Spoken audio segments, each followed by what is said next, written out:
Hello everyone. Today I will be talking about budget. Yesterday, budget has been passed by our Finance Minister Nirmala Sitharaman for the year 2022 to 23. In today's video, we will understand what is a budget and under which provision our constitution defines budget.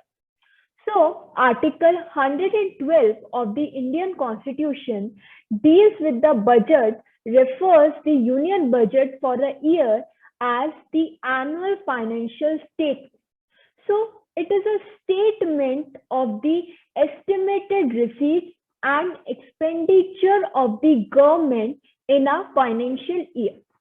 When we talk about the financial year, it starts with the 1st April of the current year and ends on the 31st March of the following year.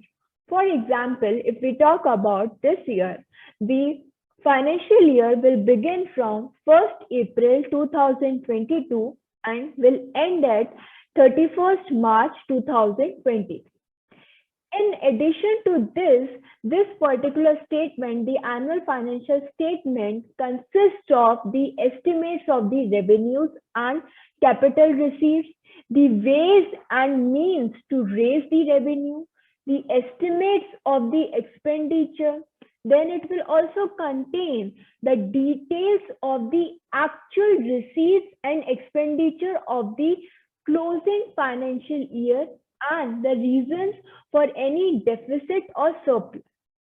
It will also contain the economic and financial policy of the coming year. So the budget, in yesterday's budget, we have seen there are various policies that will be introduced. There are various schemes and projects that will be introduced in this coming year. So this budget not only deals with the proposal, the expenditure and the receipts, but it also contains the taxation proposals, prospects of revenue and spending program.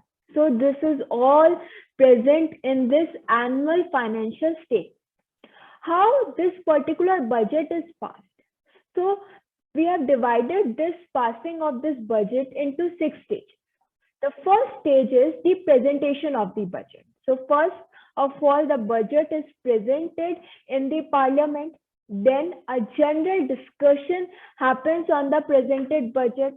After the general discussion is done, there are departmental committees which scrutinizes, which does their scrutiny on this budget, and then voting on demand for grant happens. Once all these things are done, then passing of appropriation of bill happens, and then finally the financial bill is passed. Passing of the financial bill happens finally. Now we have talked so much about the budget, but who prepares this budget? Who is the authority who is responsible for preparing this budget? So the responsible authority is the budget division of the Department of Economic Affairs in the Finance Ministry.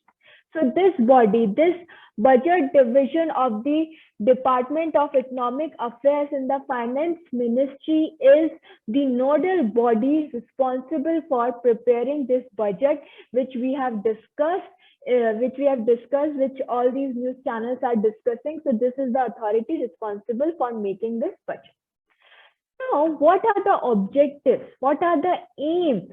What is the aim behind passing this budget? What are the objectives which government keeps in mind before passing this budget?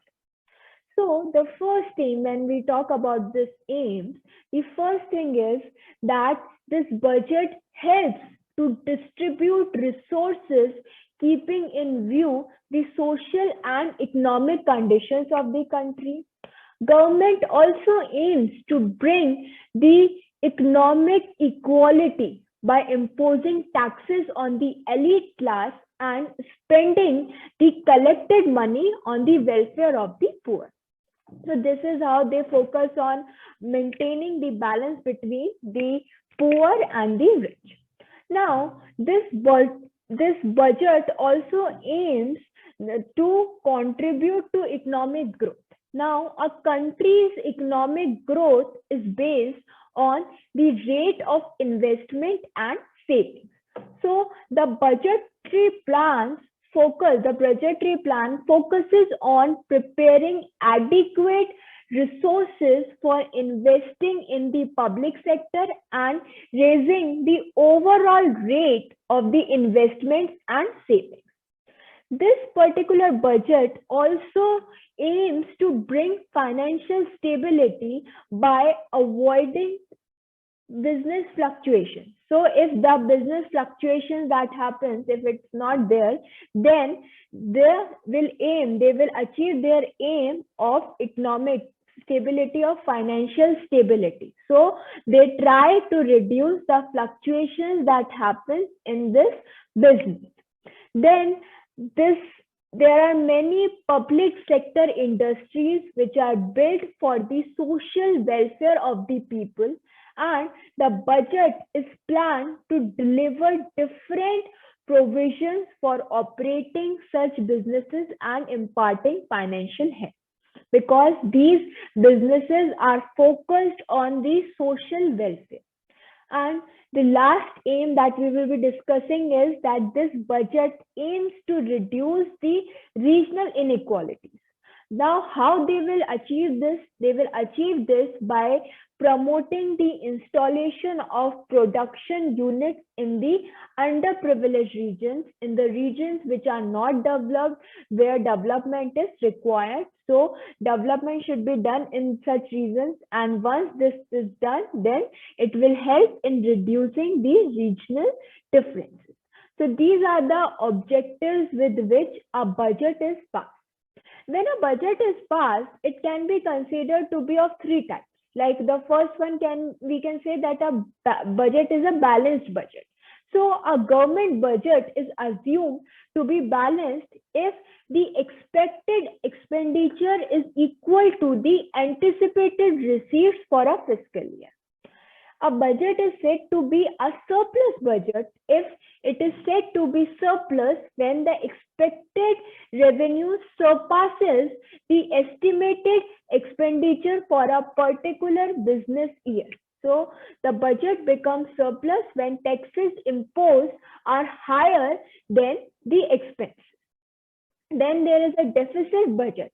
If we say a budget is deficit if the expenditure surpasses the revenue for a designated year.